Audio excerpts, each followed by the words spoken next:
JPSC ने अब तक जितनी परीक्षाएं ली, हर परीक्षा में कुछ ना कुछ विवाद हुआ और हर परीक्षा के बाद एक नेता उभर कर सामने आया। टीवी के कैमरे के सामने कोई चिल्लाता हुआ अगर युवक आपको दिखता होगा तो लगता होगा कि ये नेता है। दरअसल वह नेता भी एक विद्यार्थी रहता है, वो एक अभ्यर्थी रहता है और वह भी कई परीक्षा पास कर चुका रहता है। अभी हाल के दिनों में जेपीएससी के सारे आंदोलन में एक शख्स को आप देख रहे होंगे, उनका नाम है शफी इमाम। अभी जो हाल का विवाद है वह यह है कि जेपीएससी के 7वीं पीटी परीक्षा को लेकर विवाद हुआ है कि जो परीक्षा का परिणाम जारी हुआ है उसमें सीरियल नंबर से रिजल्ट जारी कर दिया गया है और उसके बाद ये आंदोलन शुरू हो गया। शफी इमाम इस 7वीं जेपीएससी के पीटी में भी सफल हुए हैं और इसके बाद फर्स्ट से लेकर 7वीं तक जितनी भी 6ठी तक जितनी भी जेपीएससी की परीक्षा हुई सभी के मेंस तक ये पहुंचे हैं और 4थी जेपीएससी में ये इंटरव्यू भी दे चुके हैं। शफी इमाम, कितनी परीक्षाओं में आप सफल हो चुके हैं? लगातार सफल कह सकते हैं कि पहली जेपीएससी 2003 में जब दिया मैंने तो पीटी पास कर गया। मेंस भी मैंने तैयारी उतना नहीं किया था तो उसका भी मैंने बहुत अच्छा अंक लाया था, लगभग 52% के आसपास आ गया था। सेकंड भी दिया तो पीटी पास कर गया। फिर उसके बाद उसमें भी अच्छा 1-2% और बढ़ गया, मेरा अंक बढ़ गया। लगा कि अब इसमें सिलेक्शन होना चाहिए, अभी मेंस इंटरव्यू देना है। उसके बाद जब तीसरा हुआ तब तक क्या हुआ कि पहला और दूसरा जेपीएससी का भांडाफोड़ हो गया। एक केस हो गया और पीआईएल हो गया और एक वकील जी ने ही कर दिया। उससे खुलासा हो गया, 2009 के आसपास की बात है। और निगरानी हुआ, इसमें पता चला कि निगरानी में करीब 100 से ज़्यादा अभ्यर्थियों को, मतलब जो पास कर गए थे, अधिकारी बन गए थे, और नेता मंत्री के लंबे लिस्ट निकल गए। जैसे कि सुदेश महतो जी का भाई है, उसका नाम उस लिस्ट में आ गया और जो टॉपर थे उन लोग का भी लिस्ट आ गया। यानी अंक बढ़ा करके तब हमको लगा कि अरे थर्ड में ऐसा हो गया था, तभी मेरा सिलेक्शन सेकंड में ही हो जाता, लेकिन नहीं हुआ। थर्ड में भी दिया मैंने, फिर भी मेंस लिखा, उसमें भी जो है रोमिला थापर को डांसर बता दिया गया था, लेकिन मैंने पास किया था। फिर उसको फाइनल में दिया तो फिर हमको समझ में आने लगा कि इसमें कुछ गड़बड़ी तो हो रहा है। धीरे धीरे हमको समझ में आ रहा है। लगातार आंदोलन हो रहा था, मनोज यादव जी भी आंदोलन कर रहे थे, अजय चौधरी जी भी कर रहे थे उस समय, और उन लोगों के साथ हम लोग लाइन में खड़े रहते थे, देखते थे। 4थी जेपीएससी जैसे ही मैंने दिया तो देखा कि स्केलिंग, पीटी जैसे रिजल्ट आया मेरा आ गया, पर स्केलिंग हो गया। आपका 200 नंबर का था तो 212 नंबर, 214 नंबर इकोनॉमिक्स में आ गया पीटी में ही। उसके बाद मेंस हुआ, उसमें भी स्केलिंग हो गया। मैंने एग्ज़ाम दिया, अभी नंबर को हम लोगों ने देखा। फाइनल में सी वसंत जी थे, इंटरव्यू हमने उनके बोर्ड में मेरा पढ़ा था। उन्होंने काफ़ी अच्छे सवाल किए थे, बहुत अच्छे से हम लोगों ने दिया था। जवाब भी लोक प्रशासन से काफ़ी सवालें पूछी गई थी, मैंने बहुत सुंदर से जवाब दिया।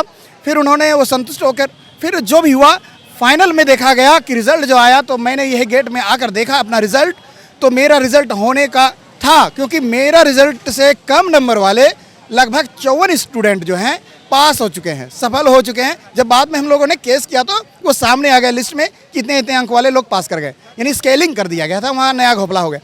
5वां में जैसे दिया तो पीटी तो पास कर गया, पीटी मैंने लगातार पास किया, अभी तक 10वीं को भी मैंने किया है। और फिर देखे कि मुख्य परीक्षा में 618 ऐसे 625 स्टूडेंट को रद्द कर दिया गया था। मैंने जेपीएससी के एक सदस्य से ही हम लोगों ने बाहर कर दिया आंकड़ा, लेकिन उसमें कुछ लोगों को बुला करके उन लोगों को नंबर भरा गया। लेकिन मतलब 618 स्टूडेंट का हम लोग का मुख्य परीक्षा में क्या हुआ कि उसमें ज़्यादा अंक वाले लोगों को हटा दिया गया, मतलब वो मामूली चूक बोल दिया गया कि मामूली चूक। और कोई, क्योंकि पीटी परीक्षा होता है कि नेगेटिव होता है, उसमें छांटने वाली होती है, भीड़ को कम करने वाला। मुख्य परीक्षा का प्रकृति है, हम लोग, मैं लोक प्रशासन का मैं स्टूडेंट खुद हूँ, सिविल सेवा का सारा सिस्टम और सब चीज़ मैंने जानता है। मुख्य परीक्षा में क्या होता है, वो सकारात्मक चयन होता है, उसमें फॉर्म यदि गलती है तो भराया जाता है, दोबारा बुलाकर सुधारा जाता है। तो ना सुधारा गया, तो हम लोगों ने यहाँ पर 2016 की मार्च की बात है, राजभवन के सामने लगातार 14 दिन भूख हड़ताल किया। एक बार तो 5 दिन किया, तो अमित महतो जी आए, सिल्ली के जो विधायक थे वो आए और बैठकर उन्होंने मेरा अनशन भी तोड़ाया, मना करके कि नहीं इस पर सुधार करेंगे। फिर लगा कि उस समय अनिल पन्ना जी हम लोगों का नेतृत्व कर रहे थे, बहुत अच्छे इंसान हैं, लेकिन क्या न जाने क्या हो गया कि अभी वो हमारे आंखों से दूर है, आंदोलन से वो नदारद है, बड़ा दुख होता है। दूसरी बात क्या हुआ कि सर जैसे ही लगा कि हम लोगों को मांग मानी नहीं जाएगी तो हम लोग फिर से अनशन कर दिया वहीं पर राजभवन के सामने 14 दिन तक लगातार। तो हेमंत सोरेन जी को अनिल पन्ना जी ने लाया और बोला कि सर ये मर जाएगा लेकिन ये छोड़ेगा नहीं।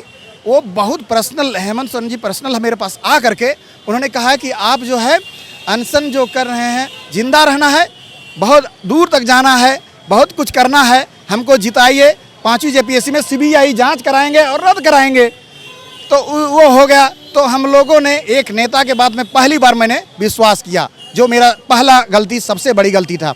दूसरा बात क्या हुआ, कुछ दिन के बाद 6ठी जेपीएससी का भी मैंने दिया, तो उसमें भी मेरा रिजल्ट तो पीटी आ ही गया।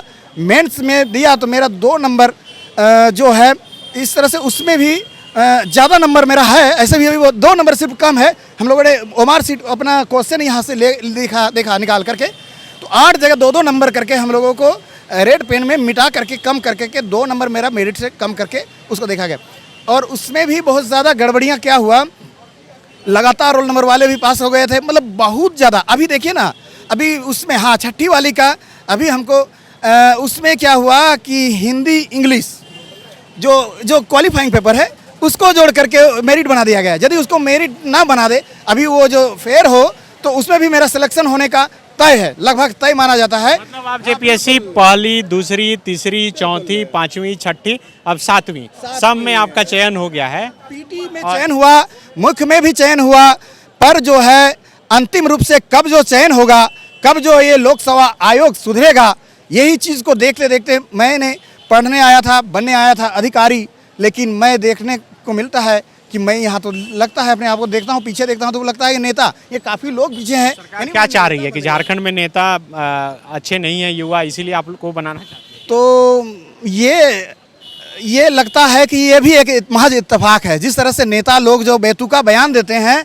तो मैं तो कहता हूँ कि आयोग एक संकेत दे रहा है कि झारखंड के लोग जो है मजदूर करना पसंद करते हैं, नेतागिरी या राजनीति में नहीं जाना चाहते, जो कि उन्हें पता है कि राजनीति से ही सारी चीज़ें, वहीं से हमें असली पावर मिलता है। तो क्यों नहीं हम वहाँ जाएं और सही जगह पर जाकर हम व्यवस्था को सुधार करें। और इसके लिए हम लोगों को एक गंभीर चिंतन मनन करने की ज़रूरत है झारखंड के युवाओं की। अभी देखिए 7वीं जेपीएससी लगातार रोल नंबर वाला पास कर गया है, मेरा सफल होने से क्या होगा, फाइनल में तो वो लोग को हो जाएगा। अमिताभ चौधरी जी को हम लोगों को बहुत शक है, पहले से हम लोग विरोध कर रहे हैं कि वो 196 करोड़ का घोटाला उनके सामने अभी आया है, क्या जाने यहाँ 10-50 घोटाला 50 करोड़ का यहाँ भी घोटाला कर दें, पूरा हम लोगों को डर है। और ये चीज़ें सामने भी आ रहा है लगातार। रोल नंबर देखिए, साहेबगंज के एक कमरे में 17 स्टूडेंट पास हो गए, किसी को बर्दाश्त होगा? पास वाला अभ्यर्थी ज़्यादा आया है यहाँ पर, पास वाले भी हम लोग विरोध करना शुरू कर दिए हैं। झारखंड का दुर्भाग्य माना जाए कि जो एक होनहार छात्र था, वो पास करके बीडीओ, सीओ, डीएसपी बनना चाहता था, अब वो छात्र का नेता बन के आंदोलन कर रहा है। बिल्कुल, यही तो हमको गजब लगता है कि हमको मेरा जो तो लखीना सुधार महाराष्ट्र का जो है, उस लखीना सुधार को हम झारखंड में लागू करने का सोच रहे थे कि हम ज़्यादा दिन तो नौकरी नहीं करेंगे, 5 साल भी करेंगे, हमें जितना भी ट्रांसफ़र क्यों ना कर दिया जाए। यदि हम कहीं बैठेंगे 6 महीना भी यदि ब्लॉक में हम रहेंगे, तो हम वास्तविक जनता को उसकी वास्तविक हक दिलाएंगे, क्योंकि वास्तविक जनता ही मालिक है। संविधान, हम भारत के लोग, भारत को एक लोकतंत्रात्मक गणराज्य बनाने का जो हम लोगों ने बार बार हम लोगों ने अध्ययन किया है, रटा है, तो ये बहुत ही दुर्भाग्य। सफी जी, ये तो जो लोग ज़्यादातर असफल हो जाते हैं वही बोलते हैं, सफल हो जाने के बाद तो अपने पिताजी का भी ज़मीन का म्यूटेशन कराना पड़े तो लोग ऐसा बोलते हैं कि पैसा देना पड़ता है। ये एक प्रकार से दुर्भाग्य है। क्यों झारखंड के युवाओं पर और छात्र नेताओं या नेताओं पर लोगों का विश्वास उठते जा रहा है, इसका भी कारण हम लोग छात्र नेता ही हैं। कारण क्या है कि जो चरम पर पहुंच जाता है तो बहुत से स्टूडेंट, बहुत से छात्र नेता बनते हैं और जो है राजनीति में जाते हैं और स्टूडेंट को भूल जाते हैं। तो ये चीज़ें हुआ है। और लास्ट क्या होता है कि जब जाते हैं चेयरमैन से डेलीगेट जाते हैं तो हमारे आंदोलन को बेच देते हैं। इसीलिए 6ठी जेपीएससी में मैंने उस बीड़ा को उठाया और बोला कि नहीं, छात्र उलगुलान पद यात्रा करेंगे। और उलगुलान बिरसा भगवान की धरती 9 जून 2020 ईस्वी से हम लोगों ने उली हाथों से भोगनाडी तक 6ठी जेपीएससी को रद्द कराने के लिए शपथ लेकर हम लोगों ने निकला था। 550 किलोमीटर लगातार पैदल जा करके 21 दिन में हम लोगों ने 30 जून को वहाँ पर भोगनाडी में जाके हम लोगों ने शपथ लिया कि इसे रद्द करना है। वो शपथ सारा चीज़ें हैं और बहुत सारे हैं। और हेमंत सोरेन जी बोलते थे कि छठी जपी से रद्द करेंगे, मतलब फलना ढेकना, इतना झूठ, इतना मक्कार मुख्यमंत्री दुनिया में मैंने कभी नहीं देखा। मैं पूरे भरोसे के साथ कह सकता हूँ, इस मुख्यमंत्री अगर नहीं समय से सुधरेंगे तो इनको आने वाले चुनाव में मैं दावे के साथ कहता हूँ कि रघुवर दास को तो विधायक नहीं बनने दिए। वो जो बिल्डिंग बना था विधायक बनने के लिए, वो बहुत शानदार बिल्डिंग बनाया अपने लिए, अब उस विधायक में उन लोगों को पहुँचने नहीं दिए। अब ऐसा समय आएगा, हम लोगों ने ठाना है, युवाओं ने ठाना है, अगर हम लोग ठान लेंगे तो ये मुख्यमंत्री को हम लोग मुखिया भी अगला बार जीतने नहीं देंगे। और मैं दावा करता हूँ कि बोकारो से वो जीत कर दिखा दे, जनरल सीट से, आरक्षण सीट में दुमका में, बरहेट में वो जीत रहे हैं ना, यहाँ जीत कर दिखा दे बोकारो से। मैं इमाम शफी उसको हरा कर दिखाऊंगा। मुख्यमंत्री हेमंत सोरेन को चैलेंज करता हूँ अभी, क्योंकि मुझे पता है योग्यता को कोई चैलेंज नहीं कर सकता। मुख्यमंत्री हेमंत सोरेन, तेरा औकात बताऊंगा, बोकारो में आकर चुनाव खड़ा होकर दिखाओ। धन्यवाद। देखिए, ये गुस्सा है एक अभ्यर्थी का जो हर एक परीक्षा में सफल होता है और सफल होने के बाद भी उसका चयन नहीं हो पाता है। आप अभी हाल के जितने भी जेपीएससी के आंदोलन हुए, उस आंदोलन में इस चेहरे को जरूर देखे होंगे, जो छात्रों की आवाज़ बनकर उभरे हैं। लेकिन इनके पीछे का दर्द और इनके पीछे का जो संघर्ष है वो हम बताने की कोशिश किए कि किस तरह से जेपीएससी के प्रथम परीक्षा से लेकर अभी जो 7वीं परीक्षा की पीटी परीक्षा अभी संपन्न हुई है और उसका परिणाम जारी हुआ है, और उसके बाद जो ये आंदोलन हो रहा है उसमें सफल होने के बाद किस तरह से अब इनका गुस्सा जो है फूट पड़ा है कि सफल होने के बाद भी चयन नहीं होता है।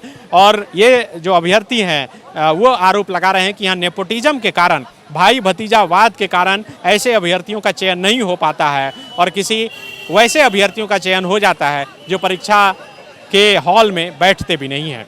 अपने सहयोगी ऋषभ के साथ Sunny Sarad, the follow up, Ranchi. Vivekananda Vidya Mandir school एक CBSE affiliated English medium coed school है। हम शिक्षा के साथ संस्कार देते हैं। thefollowup.in. Like, share, and